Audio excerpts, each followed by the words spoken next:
love that song, but we got to get to business.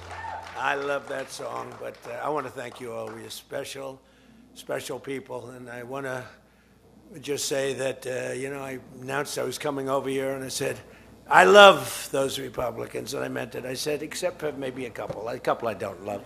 But the people in this room, I don't know if those couple are here. I don't know. I don't care if they're here or not. But we love you, and you've done an amazing job. You love the country. You're doing what's right for the country. And I want to wish everybody a Happy New Year, the most successful House Republican majority in decades. And we did it with not a big majority, right?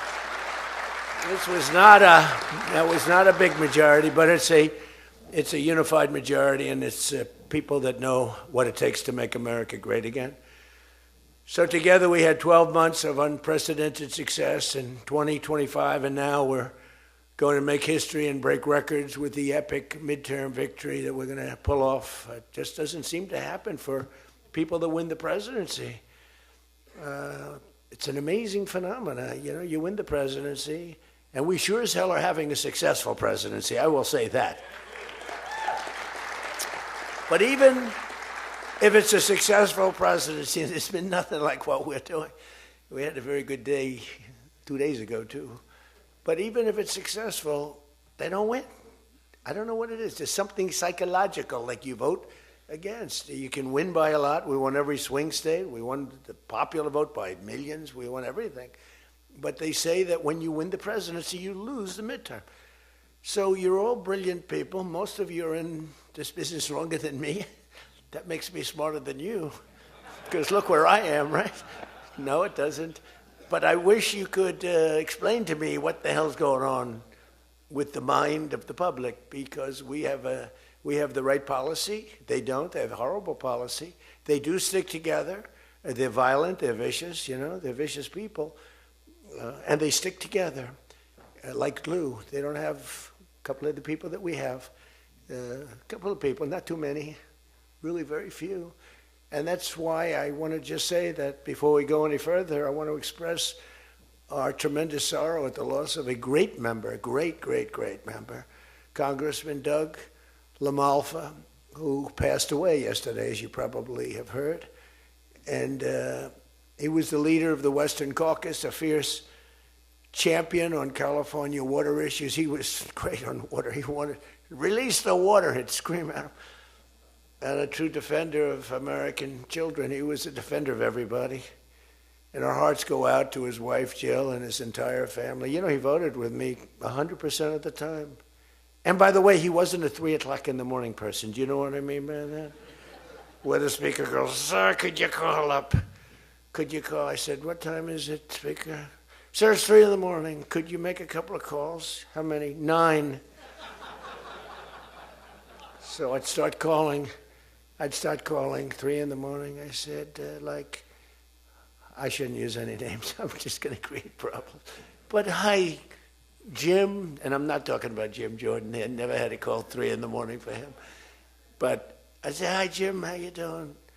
I just called to say hello, 3 in the morning. Okay, sir. Sir, you haven't spoken to me in 3 years, and it's now 3 in the morning, so I know what you want. You want my vote? And usually almost always they'd give it. But they wanted to be called. And with Doug, I never had to call. He was with us right from the beginning. I love those guys. I must say I probably love them the best, the guys that I don't have to call. They know we're doing the right thing. I have a couple that are going to be with us all the way, but they just want the call. They want love. They need love. They're more insecure than most of you. It's true. No, most of you are secure people. They're all laughing. No, most of you are secure people. I had a couple say, look, I could have Trump call me all the time. I just have to break his ass a little bit. And he'll be calling. But I appreciate those. We actually had a little party. We opened up a beautiful section of the White House in the Rose Garden, and we had a party for all of those people that I never speak to and vote for me. And I spoke to Doug, but I didn't speak to him never had a problem. And I was really saddened by his passing and was thinking about not even doing the speech in his honor. But then I decided that I have to do it in his honor. I'll do it in his honor because he would have wanted it that way. He would have wanted it that way.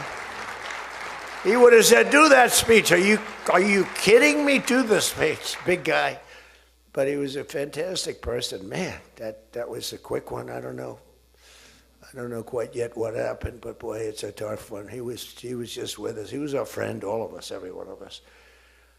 And I also want to send our best wishes to Congressman Jim Baird and his wife, who are recovering from a car accident. They're going to be okay, but they had a pretty bad accident. And we're praying that they get out of that hospital very quickly. He's going to be fine. She's going to be fine, but it was a bad accident. And I want to thank the man who has been central to so many of our triumphs. He really has been. He's the guy that would call me to make those calls all the time. He's always working. And he's a nice person. You know, he's a high-quality person. But I want to tell you, he's a very tough cookie. I've seen both sides. Not often do I have to see the other side, because he's just, by nature, he's a very fine, religious. I like that. He's a religious person. I like that. I like religious people. It usually means they're more honest. Sometimes it doesn't happen that way. I've had some real religious ones that did numbers on me, and I said, I'm going to get them someday. They got me by surprise, but it's usually good, okay, right? And his name is Mike Johnson, Speaker Mike Johnson.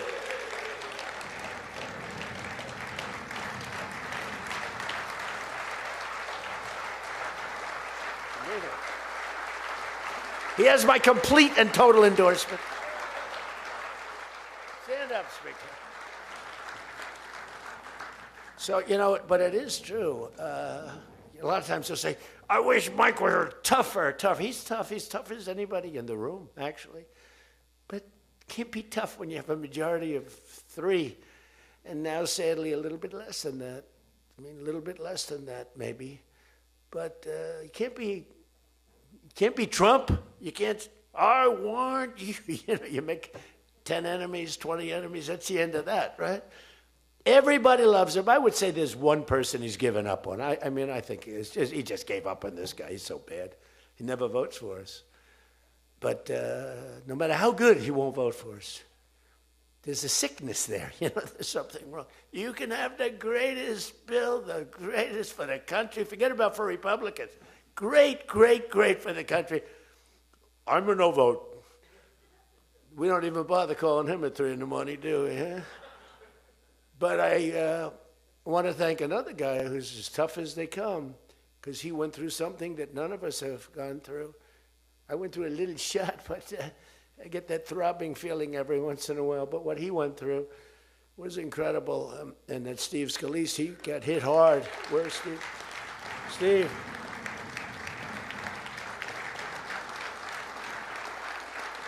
He's a tough cookie.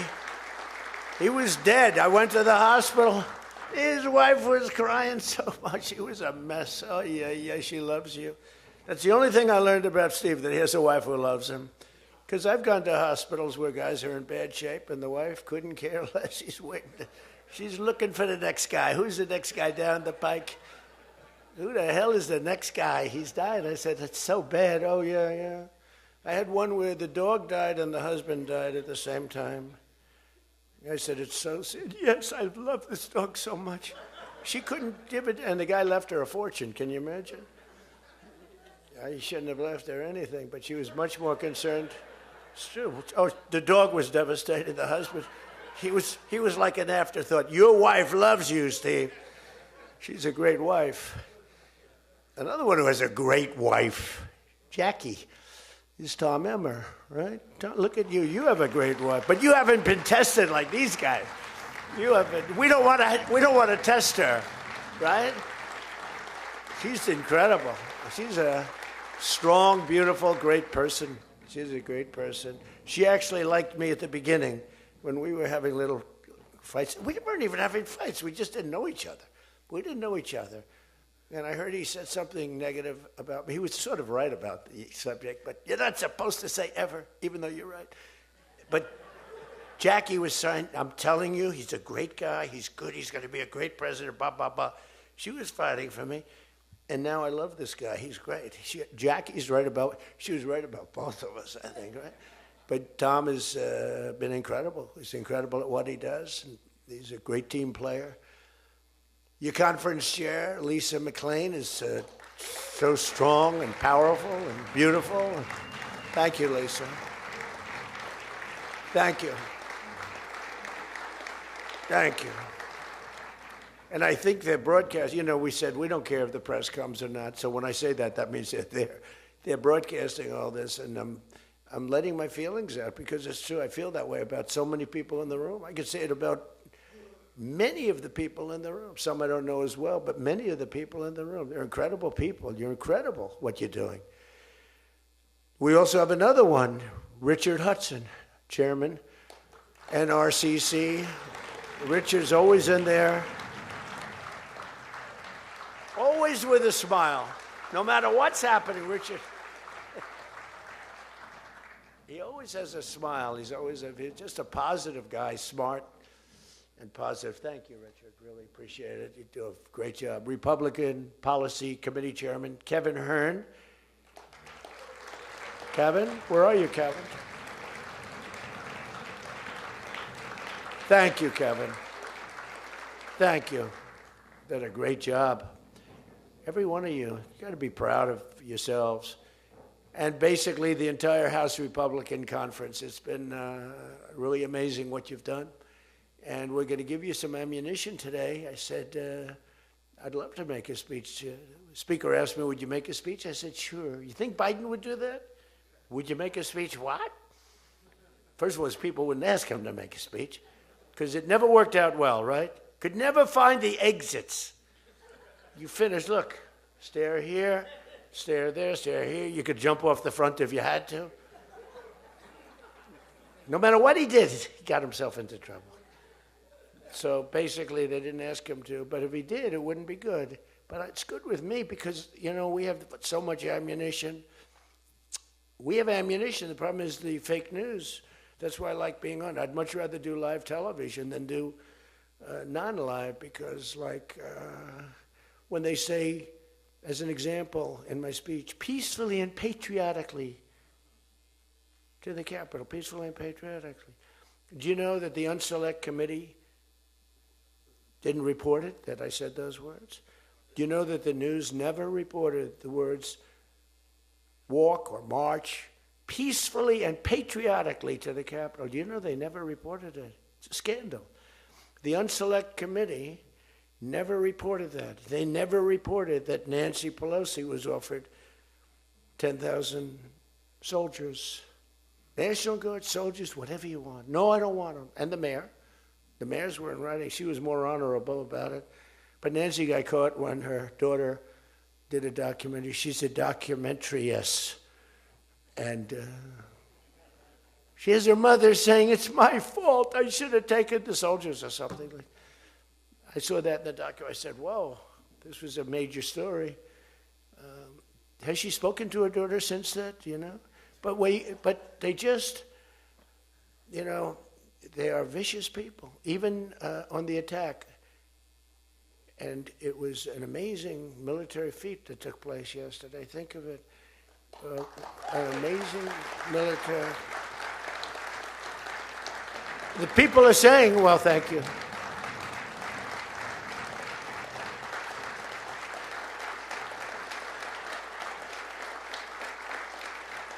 People are saying it goes down with one of the most incredible. It was so complex. 152 airplanes, many. Talk about boots on the ground. We had a lot of boots on the ground. But it was amazing. And think of it, nobody was killed. And on the other side, a lot of people were killed. Unfortunately, I say that, soldiers. Cubans, mostly Cubans, but many killed. And they knew we were coming, and they were protected, and our guys weren't. Our guys are jumping out of helicopters, and you're not protected, and they were. But it was so brilliant. The electricity for almost the entire country was, boom, turned off. That's when they knew there was a problem. There was no electricity. Caracas said, there's no electricity. It's not the only people with lights were the people that had candles. It was just off. So we sort of got them a little by surprise. But It was brilliant tactically. It was an incredible thing. But I watched where Schumer, he's such a bad guy. I mean, I've known the guy for a long time, and he's such a bad guy. You know, at some point they should say, you know, you did a great job. Thank you. Congratulations. Wouldn't it be good? I would say that if they did a good job. Their philosophies are so different. But if they did a good job, I'd be happy for the country. They've been after this guy for years and years and years. And, you know, he's a violent guy. He gets up there and he tries to imitate my dance a little bit. But he's a violent guy. And he's killed millions of people. He's tortured. They have a torture chamber in the middle of Caracas that they're closing up. But he's tortured people. And now what they do, the radical left, they actually have people, and it's hard to get them. They're all paid people. Most of these people are paid. You know they're paid when they have brand new, beautiful printed signs by like the highest quality printer. And you have a woman, free Maduro. And the sign is before we even did the attack. You know, free Maduro. Why do you want him freed? I don't know, but he should be free. Oh, she reads the sign. What does that say? It says free. Well, that's what I believe. And you know, you see the sign. It's like, Lisa, we should all have quality signage like that. The one thing I want their sign maker. The guy is great. He does beautiful signage. You know, the old days was better when they used to write out their own sign, wasn't it? They'd make a sign in the basement. They'd have an old broken board holding up a sign, and it's made with a magic marker, sloppy as hell, and it meant something. But today, when you have that yellow and black, they should use different colors a little bit. But the yellow is a beautiful shade of yellow. No, I want to find out who that is. I want him to work for the Republican campaign. He's much better than our guy, whoever the guy is.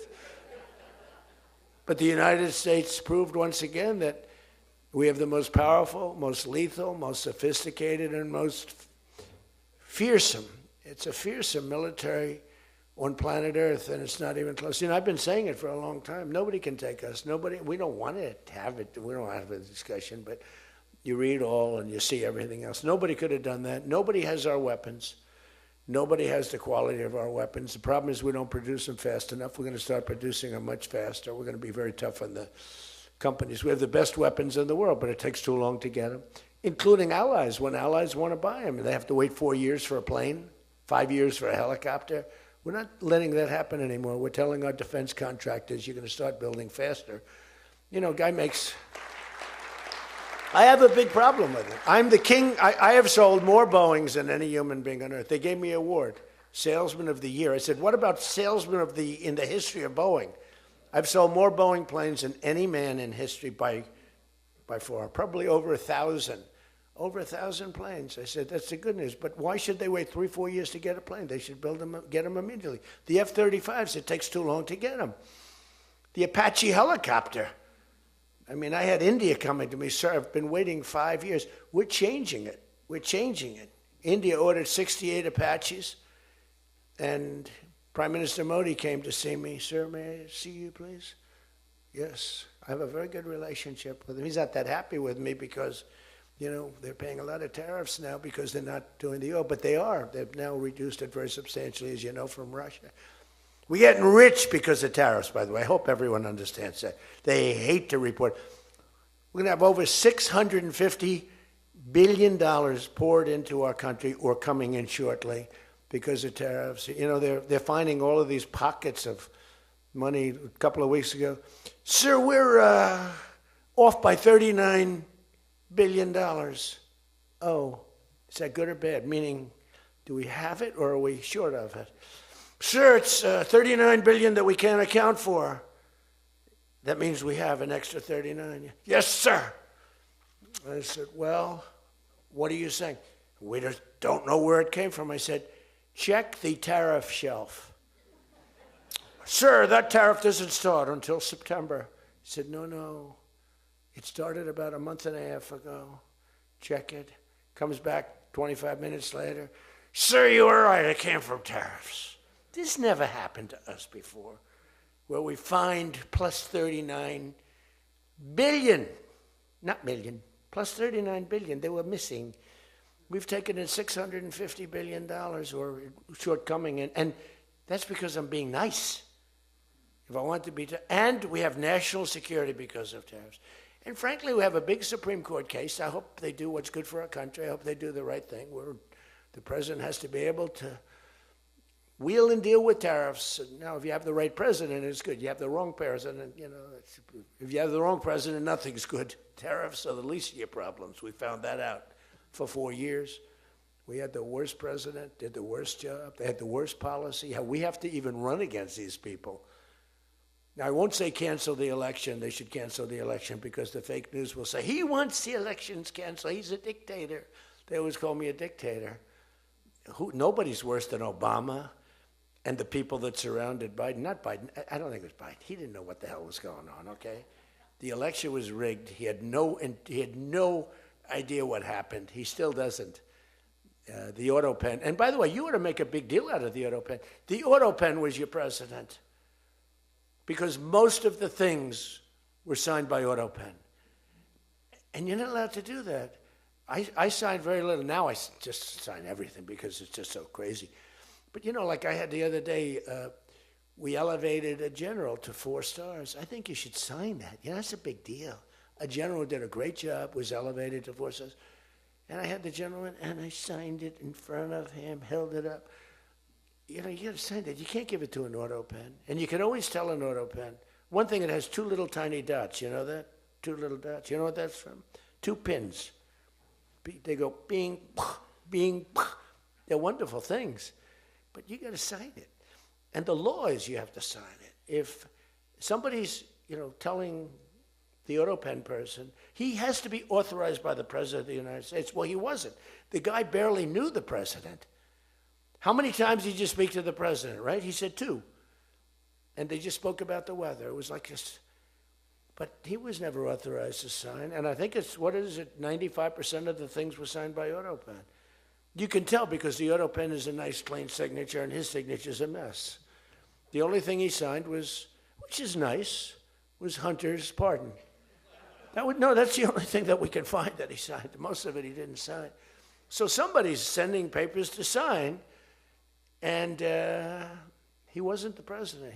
First of all, the election was rigged. You ought to have voter ID. You ought to insist on it. You ought to insist on it. Can you imagine? In California, they not only don't have voter ID, but if an official at the voting booths, which they don't have, by the way, because it's all mail, if an official, a voting official, even asks somebody for voter ID, sir, would like to see your identification. Do you come from our country? They put him in jail for tampering with the election. Okay? We got to straighten this out before it gets too crazy. California is more corrupt than any place. California is more corrupt than Minnesota. And I won Minnesota.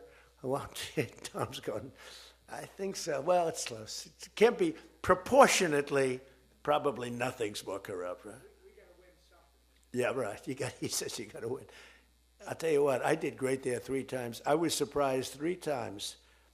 Those elections are corrupt. They got you 1 time, too.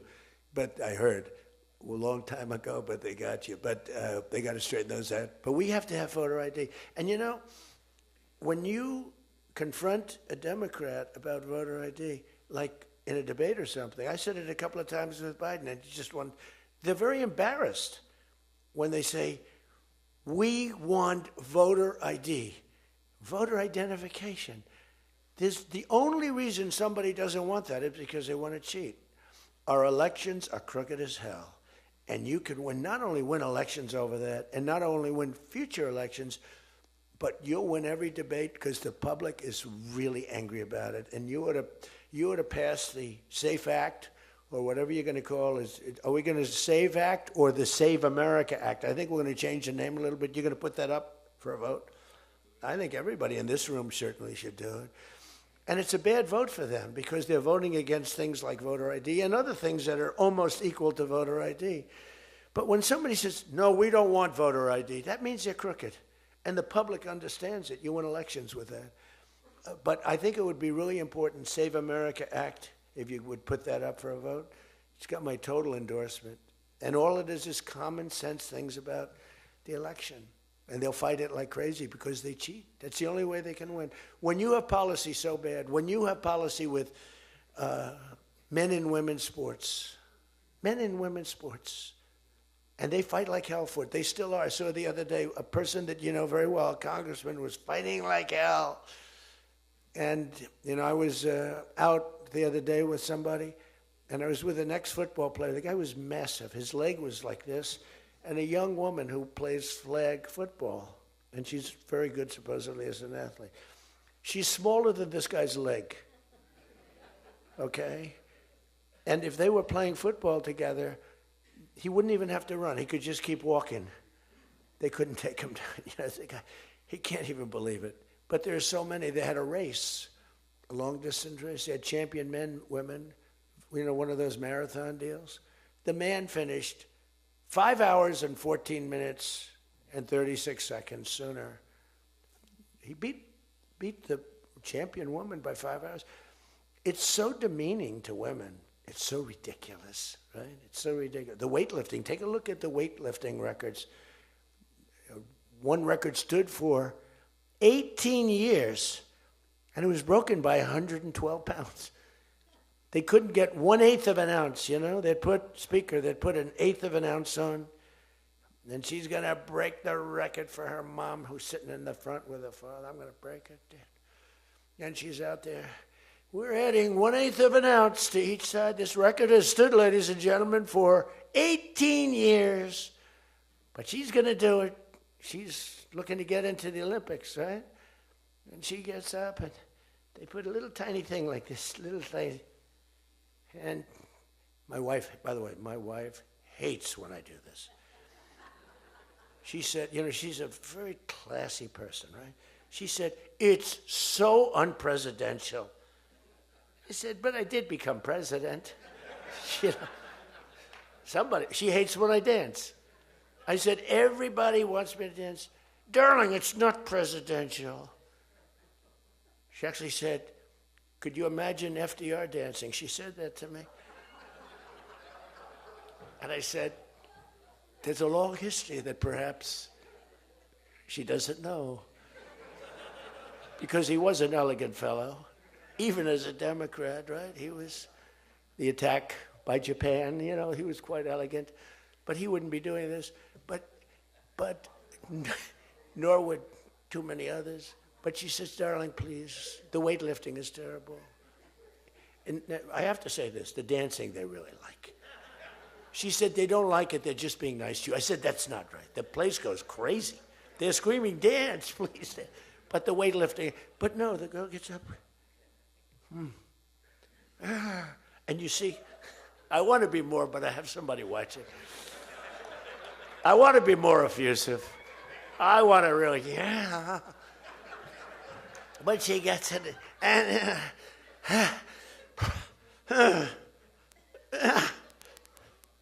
drops the thing, walks off the stage crying. Her mother's crying, her father's crying. Guy gets up. He said, have you lifted before? A little bit. And he walks up, he could have gone ding, ding, ding, ding. I think it was 112 pounds, right? It's crazy. Or the beautiful boxer, they have boxing now, and that they have a young gentleman who transitioned, who's a very good boxer, but he wanted to be a woman, which is, to each his own.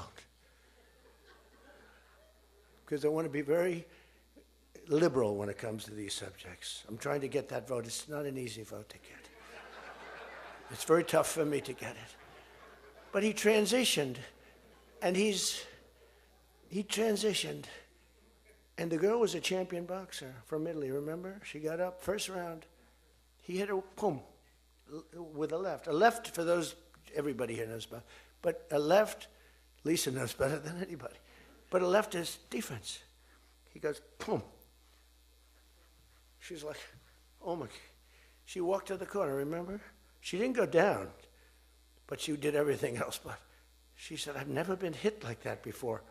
I don't want to go out again. You can do it. You can do it. Bang. She walked off. She said, he happened to win the gold medal, that young woman. He won the gold medal. There were two transition people, they both won gold medals. The whole thing is ridiculous. You have policy on your side. They don't have policy on your side. Right? You have policy. And I saw this guy fighting like hell. The swimming records, it's ridiculous when you look at the swimming, any records. It's crazy, and it's so demeaning to women. Women are the, and for a long time, they refused to talk about it. They were embarrassed to talk about it. Now they do talk about it. They talk about it openly, but they have the worst policy on everything, open borders. We want open borders. They still want an open border. We did the greatest job ever on borders, and I think they forgot it. My guy said to me today, I have a great guy, Ross. He's the greatest speechwriter. He said, sir, let's not mention the border. Nobody cares about the border anymore. Can you believe it? This was the biggest, this was the biggest thing there was. It says to me, nobody cares about the border because it has a shelf life. I fixed the border. I fixed it in my first term, but now I really had to fix it. It was much worse, when I came into office. Millions and millions of people were pouring into our country, and I fixed it. And my guy, who's incredible, says, people don't want to hear it, sir. You've done that. The problem is people forget that I did it. They totally forget. They were talking about the other day, we don't like Donald Trump on this, we don't like Donald Trump on that. And somebody just out of the blue said, well, he did an unbelievable job. Who cares about that? They're saying, that's been done. What do we do about that, Mike? Everything you do. It's almost like, what have you done lately is the way you have to run your life. In other words, I could have the most unbelievable 4 years, and I guess I'm not allowed to run. I'm not sure. Is there a little something out there that I'm not allowed to run? But let's assume I was allowed to run. I could have, there's going to be a constitutional movement. No, I could have the most unbelievable 4 years. Everything was great, but in the last week, I made a little slip up in something, and you lose the election. It's like, so we can't let them forget that we did such a great job on the border. By the way, Venezuela, everyone, they're marching in the streets. They love it, except in New York. I mean, where they find these people? These people, and they're not these people are a mess. I know it's not nice to say that. These people are a mess. Where do they find these people? They're the worst looking people I've ever seen. They got hats that are all frayed and they look like, they're all paid. They don't even know what they're talking. When the reporters don't interview them because they know that it's, the press is so anti. It's hard to believe the press could be so anti because it's all common sense. It's not, we're conservative, whatever, doesn't matter. We're all common sense people. It's not even conservative, it's common sense. But the press has no credibility whatsoever. Think of it. I got 97% bad stories on one network, 93% on the other, and I won in a landslide. You know what that means? The press has no credibility. That's all it means.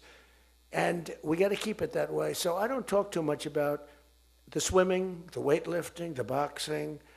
I don't talk about it. You know why? I want to start bringing it up about a week before the election because I don't want them to correct themselves. I don't want them to say, we've decided that we don't want to have men playing in women's sports. That would be a devastating blow for us. Because that's, they say it's an 80-20. No. It's about a 98-2 issue.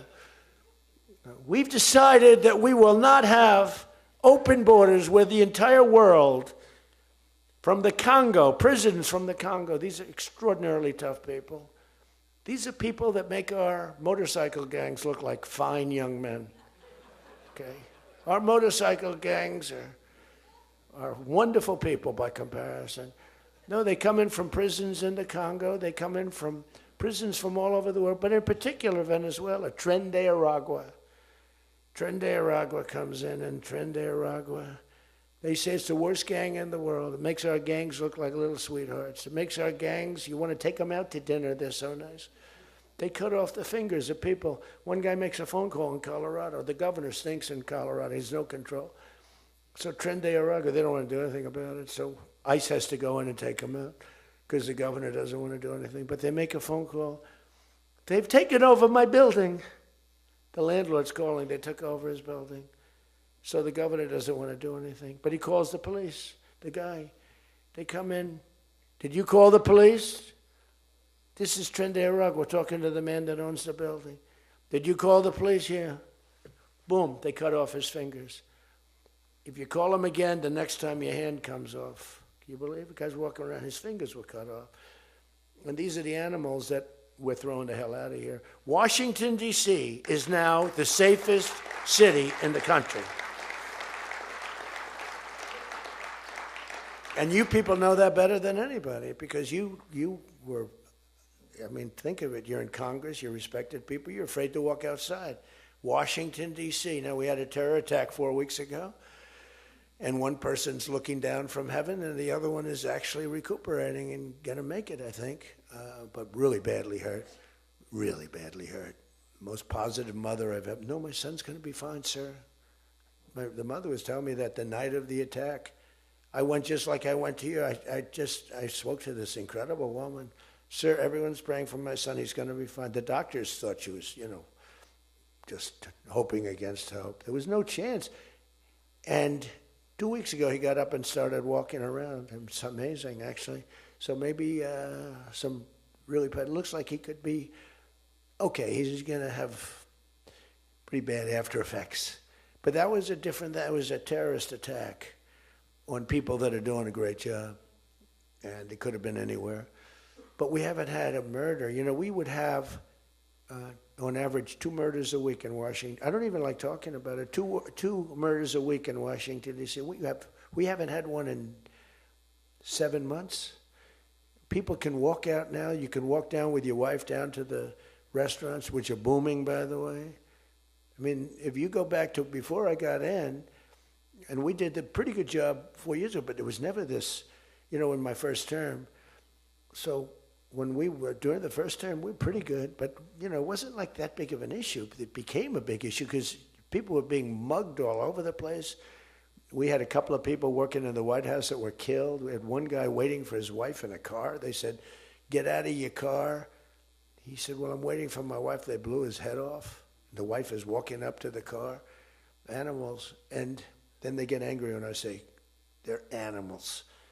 Nancy Pelosi, "They're not animals, they're human beings." No, they're not. This is another thing. That's a 98-2 issue also.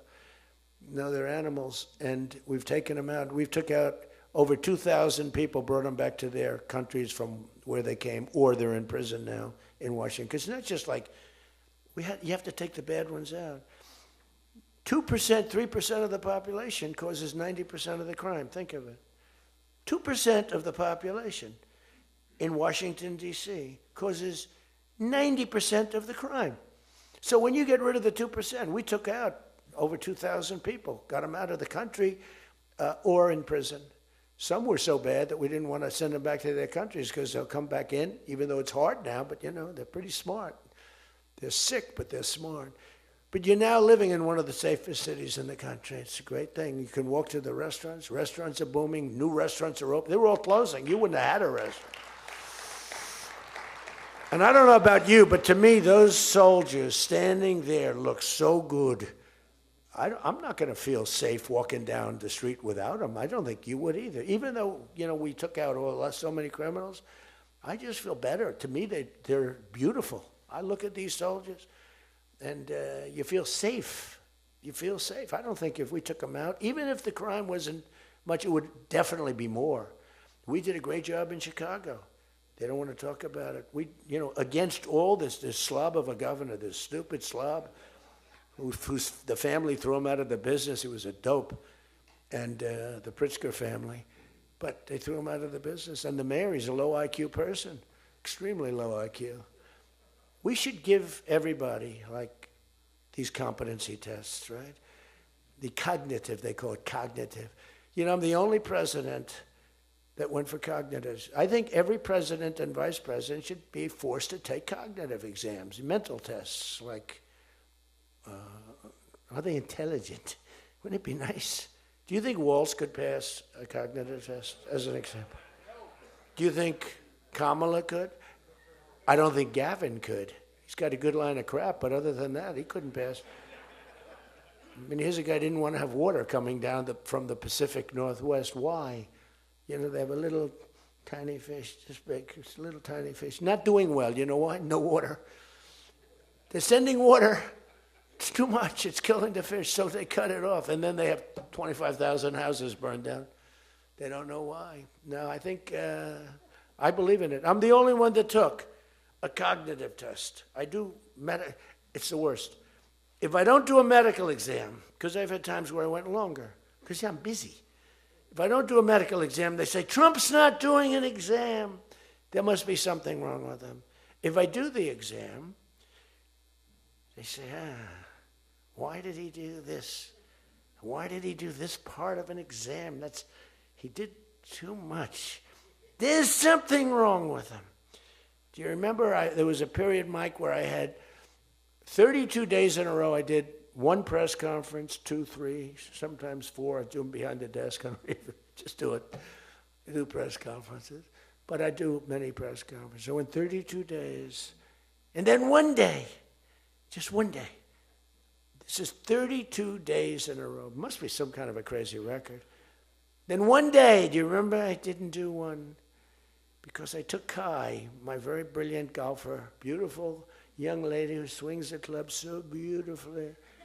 She's a great scratch golfer and loves playing. Grandpa, would you take me to play golf? So I ran, I play golf in like record. I play speed golf. It's better that way. You know the expression? Miss it quick. No, I play speed golf. But I'm a good golfer. Everybody knows. Anybody that I've beaten in this group. But I love to play golf, but I don't get to play much. But I took off 2 hours, and the press couldn't find me. But they knew I was there because they follow me. And I was getting, are you okay? Guys are calling me up. Some of the guys in this room. Sir, are you okay? Yeah, what's the problem? There's a report, sir, that you're no longer with us. Remember that? No. The report was that I don't want to use the D word. It's such a horrible word. Dead. I don't like that. There's a report, sir, that you're no longer with us. I said, well, I just hit a 280-yard drive. This isn't bad. And, it's one of the, and it took me a couple of weeks to get that one straightened out. The new one is they did a report in the fake news New York Times where I worked this day from early in the morning till late in the evening, but we don't give out a full schedule. It's like who the hell wants to give out a schedule to these people? But it's all work. And this, in particular, this day was brutal. I never got to leave the seat. You couldn't do anything. It was just one after another after another. And this went on from early in the morning till late in the evening. And my people gave out a report. He had lunch. They show a report, lunch with somebody. And they did a story. Donald Trump is slowing down. He only had lunch. And then he went back up. And they said, that's malfeasance, whoever did, right? No, it's terrible. I was actually more angry with my people than I was with the New York Times. But they wrote a story, and it takes you a period of time to recover from these hits. And it's almost no matter what you do, but you have to keep a positive eye. But we have a fake press. We did a thing that's so incredible on medicine that nobody has ever done it, reducing favored nations, most favored nations, we reduced the cost of medicine at levels that have never even been dreamt of before. We should win the elections on just that thing if we did nothing else and went home, go home. We did favored nations where we're bringing down the price of a pill. As an example, in London, the pill sells for $10. In New York, it sells for $130.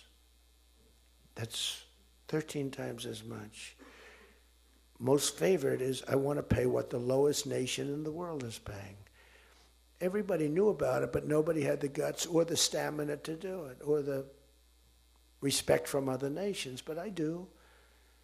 And then you also had to get the drug companies. The drug companies were not easy, but they were much easier compared to the other nations. So the other nations used to tell the drug companies, we're not going to pay more. You kept it for years the same price. Everything, we just kept going up, up, up. And finally I had the drug companies, and I said, listen, fellas, you can't do this. Can't do it anymore. I'm not going to let it. We're going to do it, and you're not going to do it. And I did things to them that were brutal, but I really found out it was the nations that were so tough. So when France was told that the pill will go from $10 to $30, it's a big increase, right? But it's not really. And that ours would come down from $12 or $13 down to $30. So theirs would go from 10 to 20 or 30, and ours would go from $13 down to, meaning $130 down to 20 or 30. So it's a huge drop for us. Now, depending on the way you calculate it, it could be thousands of percent down. It could also be 90% and 80%. You know, there's two ways of calculating. I don't know if you know. They said Donald Trump exaggerated. No, there are two ways of calculating it. But calculate it at 80, 90%. But the other way is more accurate, like 900%, because that's what it really is. But there are two ways, but use, to be generous, 90%. There hasn't been a reduction in 28 years, except for the 1 year where I got it down 1/4%, and I had a news conference. I was so proud of myself. The drug prices, prescription drugs, are going to be down by thousands of points, thousands. On that one item, you should win this election. The New York Times barely wrote about it. The other papers barely wrote about it. Nobody even knows that the drug prices. Now, people will say, you don't mind if I don't read this crazy teleprompter, do you? Because, do you mind? Because I have, it's called standard. But these things are so important because you guys got to get elected. Because if you don't get elected, we have a country that's going to go to hell.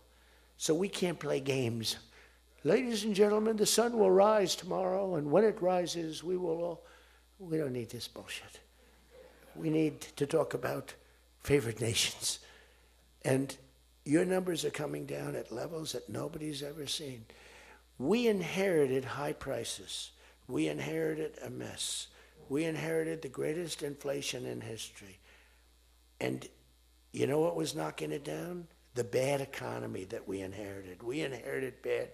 We now have the hottest economy in the history of our country. We have $18 trillion being invested in the United States. You have, every one of you have car plants, AI plants, plants of all different types. Because of tariffs. I hope we get the good ruling from the Supreme Court. I only hope we do, because it's given us tremendous national security. So let me just finish up, because I weave. I love to weave. If you ever weave and don't come back to the point, then that's a problem. Then you say, but when you weave and you go here and boom, boom, boom, always coming back, then you're in good shape. But what's happening is, by doing what I did, we're getting numbers that are so low. But what did I do to the countries? I said, France, your health care for prescription drugs is going to go up triple. It's going from $10 a pill, just as an example. I called it the fat drug. You could say the fat drug, Ozempic. Ozempic is $80 in London, and it's $1,300 in New York. The fat drug. A friend of mine called me up. He said, what the hell is going on? A very rich guy, but I said, the fat drug doesn't work on you. Why are you even taking it? The drug has failed miserably, but he's a very loud, boisterous. He's not a bad guy, not a great guy, smart as hell. But he's a very rich guy. This drug, he could have paid millions for it. It wouldn't have mattered. But he said, in London, I'm paying $80. In New York, I'm paying like many times more than that. What the hell is that? That's because of what's happened, because the nations held us back. So the drug companies, I had made a deal with them. You're going to do it? They said, whatever the nations agreed to. The nations were a bigger problem than the drug companies. So I said, you tell me they'll never agree, sir. I said, 100% they will. 100%. They said, sir, the smartest guys, Eli Lilly, Merck, Pfizer, all genius. They're all making numbers you wouldn't believe. The defense contractors are making more. That's why I'm going to say, you're making $45 million a year and you can't produce a frickin' helicopter for 7 years? We're going to talk to them about that.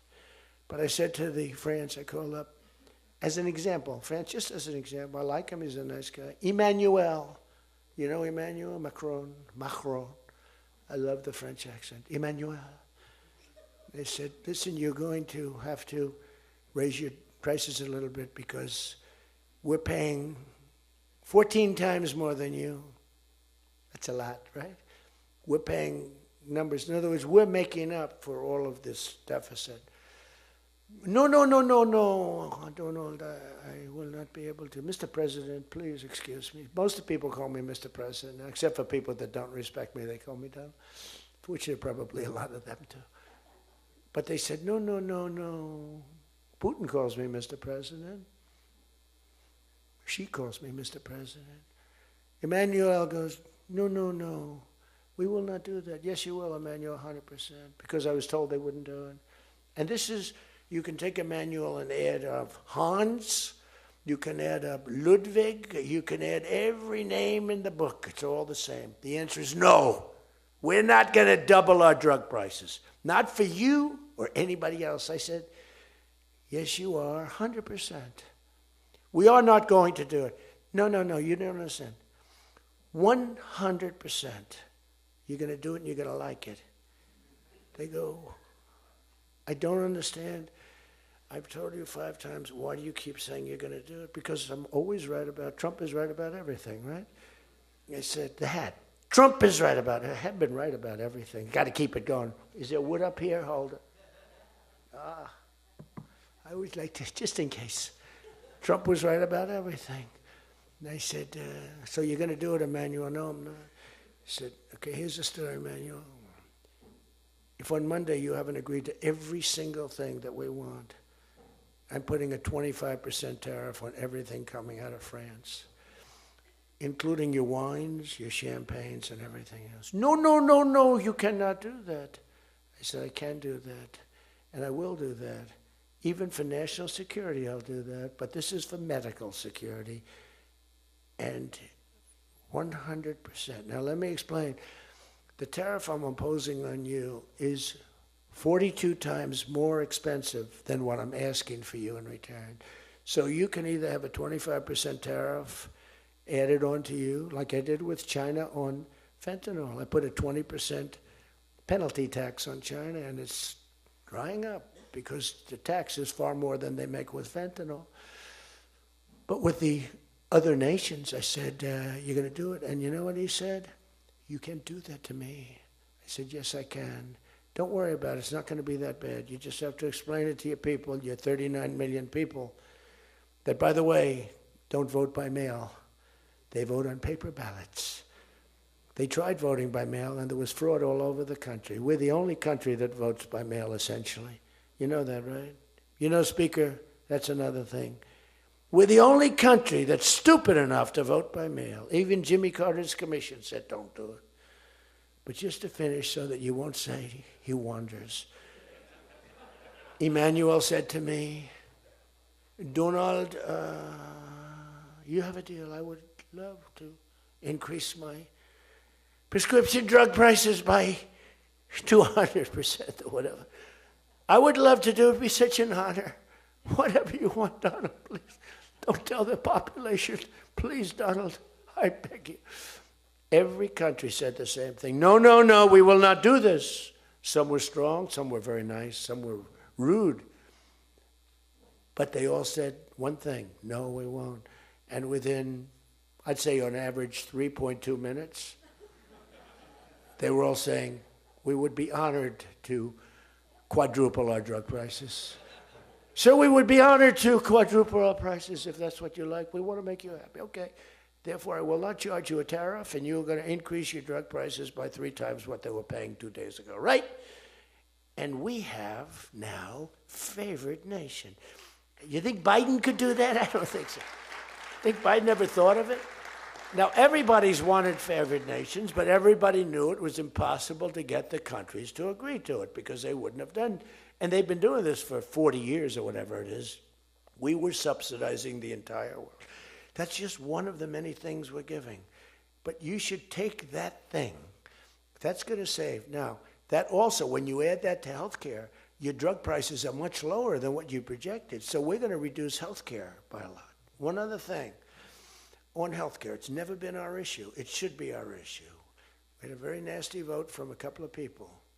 I guess Collins, I guess Lisa Murkowski, and I guess a man named John McCain. Remember? Thumbs down. You remember. He said, I'm all for 10 years he campaigned. I don't want to be nasty, but for 10 years he campaigned on Obamacare. We're going to destroy Obamacare. We're not going to do it. And then we're going to terminate it. And then, it was a little surprising. We could have had health care, good health care. Obamacare is bad. And the people understand it's bad. And the premiums are horrible. But one thing I've learned a lot about health care. I found health care sort of like not of tremendous interest, but it was very important. And I made it of tremendous interest. So I made a statement a couple of months ago because I saw the numbers. I said, boy, because, I like to see what's going on. That's one of the reasons. By the way, we set an all-time record again today. We have the highest stock market in the history of our country by far, every single month.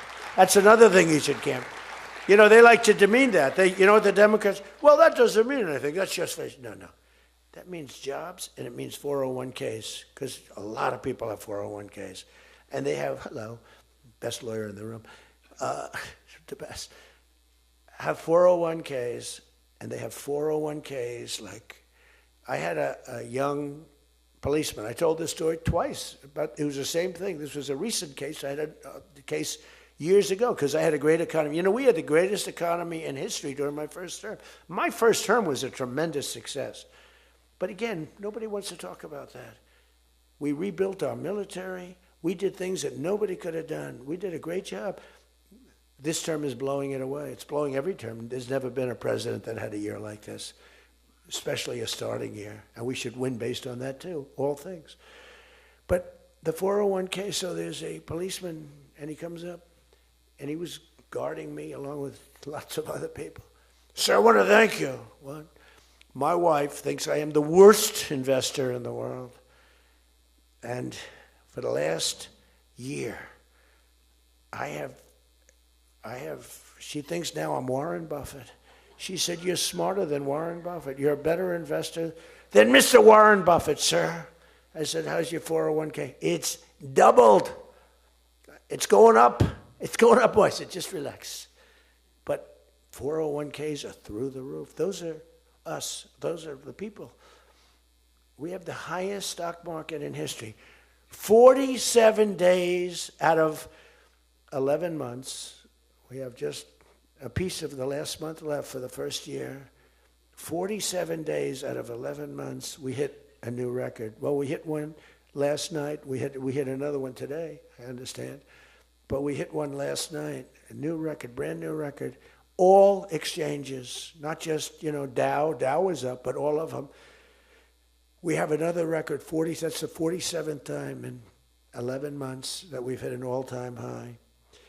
And the future, because we have more money coming into our country than any country has ever had by far. The record was about $3 trillion many years ago by China. We've got $18 trillion pouring into our country. You know why? Because of tariffs.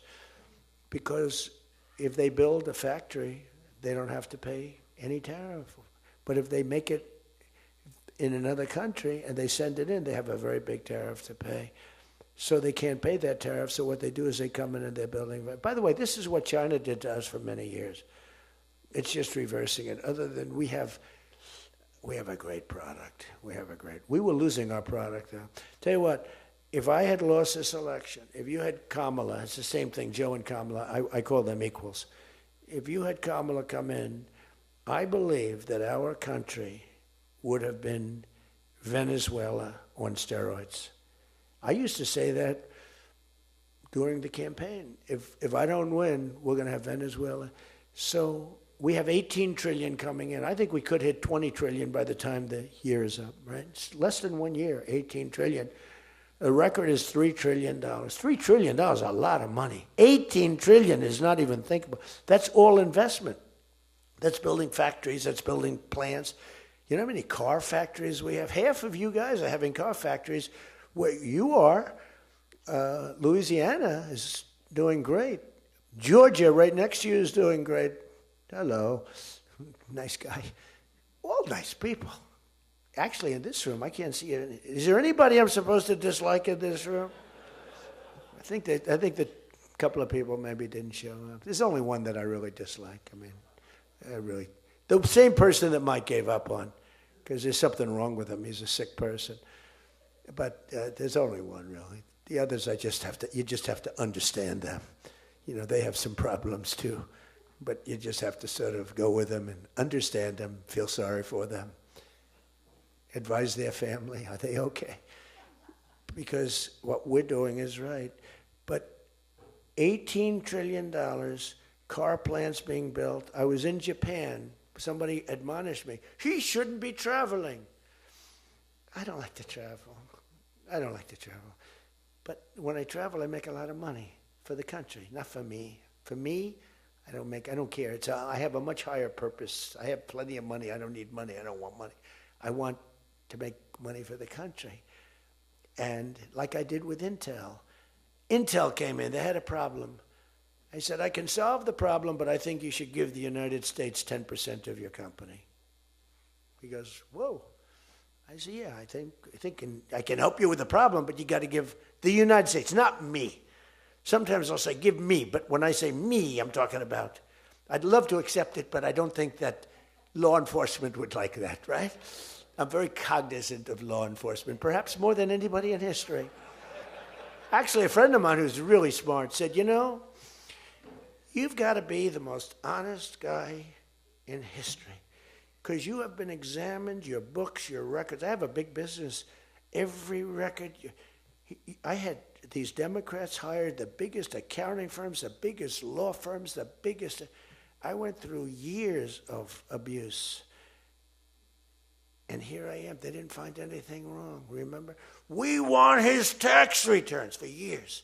We want his... Finally, the Supreme Court, shockingly, I'm the only one. This couldn't happen to anybody else. You have to give your tax returns, right? I gave my tax returns. They're from here to here. It's a big business. It's a great business. And I built a great business, like much bigger and better than anyone even understands. But I gave my tax returns. They go from here to the ceiling practically. They got them. Headline, Trump to give tax returns. Supreme Court ruled I had to give my tax return. Can you believe it? Everyone said, you're not supposed to do that. And by fighting, they think you're trying to hide something. You know, naturally. I gave my tax returns. That's the last we ever heard. They hired the biggest accounting firm in the world, most powerful lawyers in the world. They spent millions and millions of dollars going over those returns. There hasn't been one story that I did anything wrong. So this friend of mine who's highly sophisticated, rich guy, smart guy, said there's nobody that I know that could have gone through an examination like that and not ended up in prison. Nobody ever had to suffer like I did. Nobody ever did that to anybody else.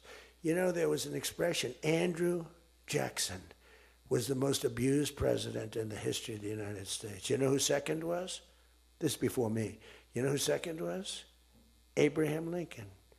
But he had a civil war, so we have to give him a pass.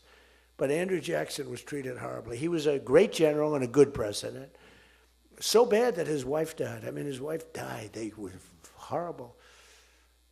But I just saw a report came out the other day. I blow them away.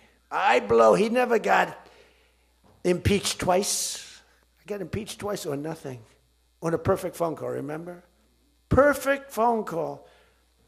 Tim Scott, who's a great guy, great, wonderful guy, South Carolina, straight guy, right? He is a good guy, good person. He's an honest person. He read a transcript. Thank goodness I had a transcript. Essentially, the call was taped because they tape calls. I didn't even know. So was that call taped? Yes, sir. I said, oh, well, bring it down. I don't even know. And we read the transcript. It was perfect. It was so good. I told Ukraine not to cheat. And if you see any cheating, report it to the Attorney General of the United States. That was my call. They said, he was trying to intimidate. All I said is, don't cheat. And we have a signed agreement that Ukraine can't cheat. You know that. It's the only country we have actually a signed. They violated the agreement many times, I would tell you. You'll find out. I was right about that too. But nobody's gotten treated. But this guy said to me, for you to have escaped. But the one thing, and I'll just end it, because Jim Jordan back there, world champion wrestler, 128-1.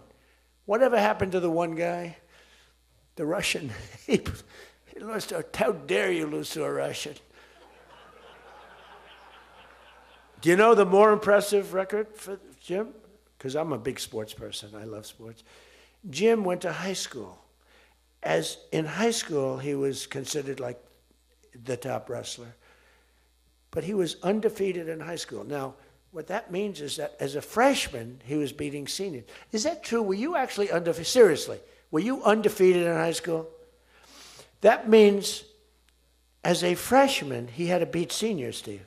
Nobody could, because there's such a difference between a freshman and a senior. To me, that's more impressive than anything. But I'm also impressed with his fight. Now we have to close the deal, Jim. We got to close the deal. Close that deal. I respect. I saw Jim, and the first time I met Jim, I looked at him, and I said, tough-looking guy. But I noticed the ears, they were a little rough. They were a little bit of a rough. Some people would say a little cauliflower on that ear. They said, Jim, have you wrestled before? Yes, I did. Where? Was it Ohio State? Something like, he was an All-American at Ohio State. I said, yeah, I could sort of tell. I look at the ears and I can sort of tell. But have you had plastic surgery on your ears, Jim, now? Because they look better now than they did the first time. They've healed over the years. They've healed. Actually, now you're wrestling with probably much tougher people, the radical left lunatics, right? But anyway, so I just want to leave it by this. I want to say that you are great people. We have all of the policy. We have wonderful. Just stay together. We got a few people that make life very difficult. They don't have that. I used to say they don't have a Mitt Romney in their midst. I mean, Mitt Romney was very difficult. You know, he was almost like for them. He was on the Senate side. But we have a couple of people that are really bad. I mean, they're bad, but maybe they'll straighten out. Maybe somebody in the room can sit them down and straighten them out, because what we're doing is the right thing for the country. We're not Republican or Democrat. We're doing the right thing for the country. If you look at what we're trying to solve the health care problem. We're trying to get better health care at a lower price. I mean, that's a good thing, right? And the one thing I learned, and just in concluding, and I said it like a month and a half ago, and it was the number one thing in the country. Even the fake news covered it. They tried to put a negative spin on it, of course. I said, I read a story about insurance companies making a fortune. A fortune. Their stocks were up 1,700%. Who invested recently in a stock that's up 17? And that's because the money that they're getting from Obamacare is massive. And the government generally. That means they're making a fortune. And as soon as that, because I have a natural, I don't want to say it again, but I have a natural business instinct. I do. I've always done things. I've done some things that people said you're crazy and I made a lot of money with. I've done a lot of things that were good. I have an instinct, right? Somebody said, he's got the best political instincts of any politician in 150 years. I said, no, I don't. I really don't believe I do. I think I have good instincts. I have common sense. But they said that it was a very complimentary statement, but I don't believe that's necessarily right. But I do have good policy. I have good common sense. And maybe they wheeled that into instincts. And I did become president, so can't be that bad. And I never did it before. Don't forget, I ran for president. I had a politician telling me very strongly, they said, "Sir, I've run for office 20 times and I've won 17. And I know what I'm talking about. This was at the very beginning of my first time. I said, "Well, I've only run once and I won, but I won for president." He said, "You got me on that one." He's actually sitting in this room right now, that son of a gun. He knows who I'm talking about. He was giving me a hard time, but he's turned out to be a decent person. Not the best in the room, but a decent person. He's not my favorite in the room, but he's decent. But we have one thing that's really strong. Uh-oh, it's a fake news. Pulitzer Prize, right, Doug? Pulitzer Prize. He got one for the bullet. He had the bullet, but he got how many Pulitzer Prizes?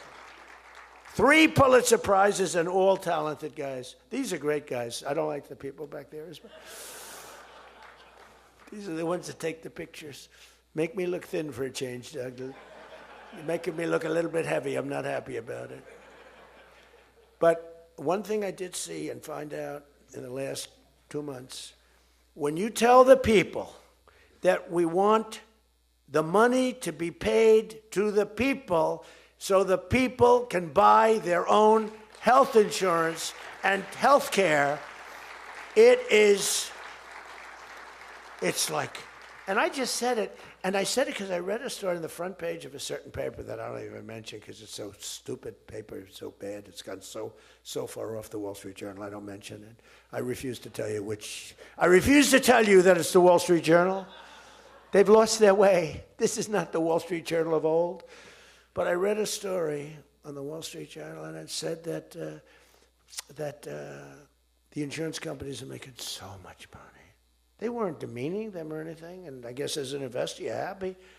When I read that, I said, wait a minute, they're making that kind of money, and they're making it because of stupid politicians, I hate to say, that we allow them to make it.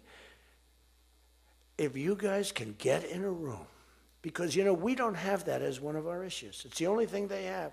They're lousy at it. They came up with Obamacare. We tried to fight it. We almost had it won, but we didn't get 3 votes. We should have gotten them. But here's, you want to turn this thing, you work on favored nations, you work on borders, you work on all of the things that we talked about, but now you take the healthcare issue away from them, and they want to fight it. You know why? They're all owned by the insurance companies.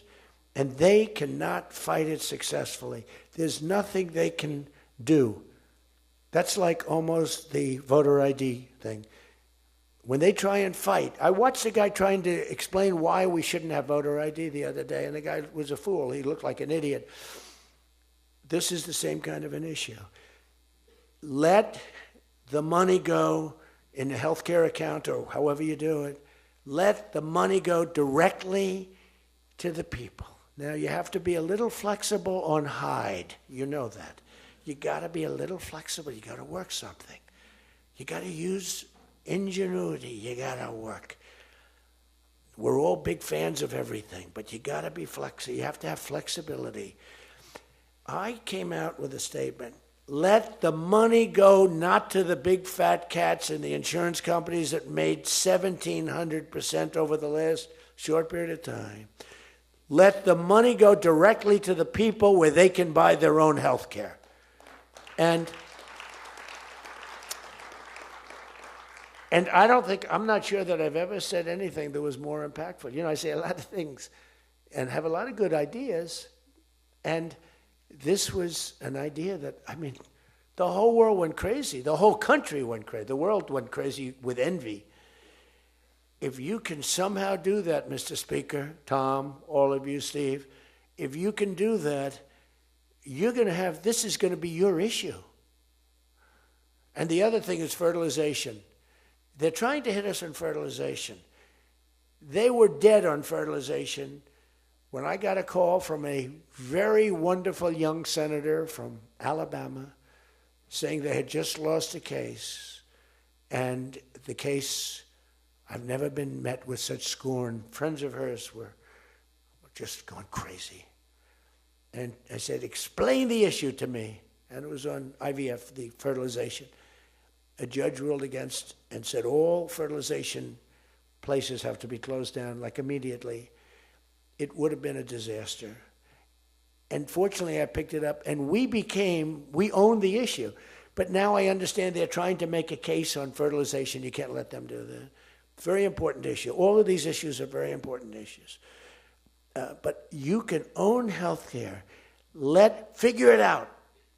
Let the money go directly to the people. It goes in a healthcare account. There are numerous things you can do, but you have to let no money for the insurance companies. I'm going to meet with the insurance companies. I said, I'm going to meet with them because I met with the prescription drug companies, and that's when I found out what was going on with the fact that we were paying 10 and 13 and 14 times more money than Europe and other places.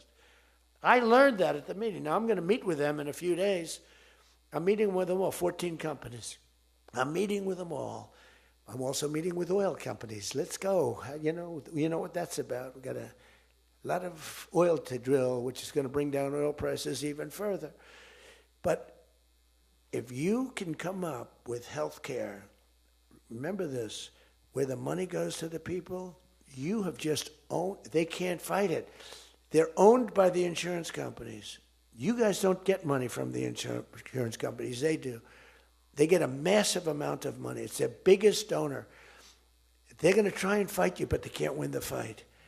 If you explain it, the money goes directly to the people. That's going to be your issue. The other thing is energy. Your energy prices have come so far down since I'm president, and nobody wants to, I saw on television, energy prices are down 3%. No, they're not down 3%. They were $3.50 and $4. It's now $1.99 a gallon in many stations, and it's going down further. And that's like a massive tax cut. And that's the other thing, tax cuts. No tax on tips, no tax on Social Security, no tax on overtime. Now think of this, no tax on tips, no tax for seniors on Social Security, no tax on overtime. You're allowed to deduct if you buy a car and you take out a loan on the car. For the first time ever, middle-income people, all people can deduct, but they never got a deduction before like this. It's only for rich people, they got them. They have so many deductions.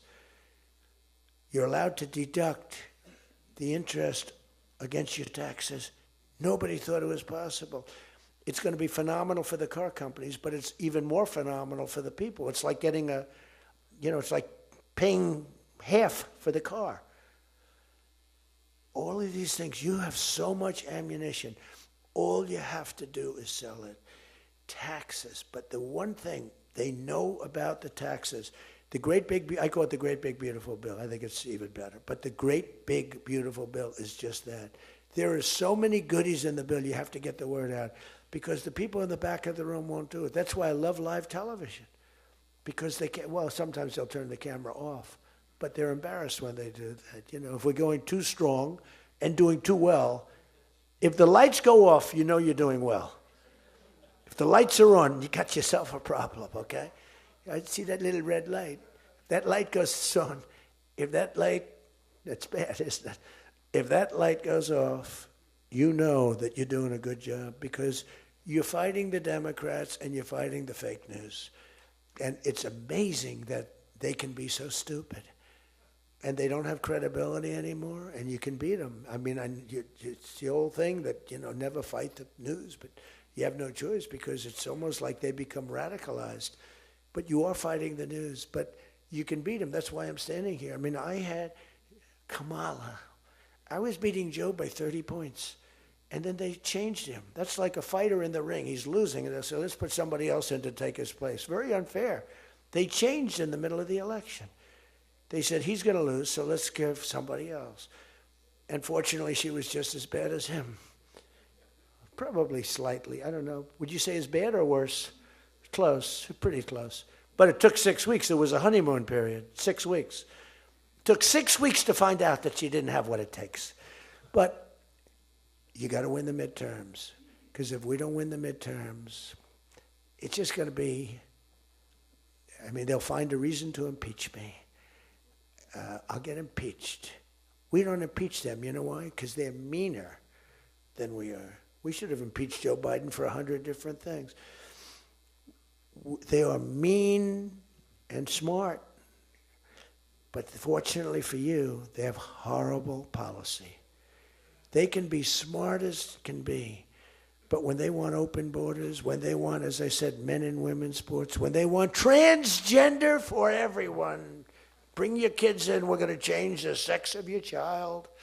Just send them our way. In some cases, like in Minnesota, they don't even tell the parents. Is that right? And nobody believes it when I say it. I think we have 6 states. Nobody, am I correct? Okay, Tom Emmer said yes, so. But it's true. Where the kid comes back, they keep the kid. They operate on the kid. They don't tell the parents. It's not believable. We have great, solid, common sense policy. They have horrendous policy. What they do is they stick together. They never have a no vote. They impeached me. I never knew I was going to be impeached. I get a phone call, you just got impeached. I said, what does that mean? It took them 10 minutes. They impeached the president of the United States, who did a damn good job. I rebuilt our military, Space Force, I got everything. I did a lot. They impeached me for nothing, twice, for nothing. Fortunately, you were on our side, and we were unanimous. And the second time, the few people in this little group, like Rice and this, they're all gone. Every one of them is gone, except one that we're going to sort of let ride with him. Some guy that has a state that you might as well just let him ride. But think of it, everyone's gone.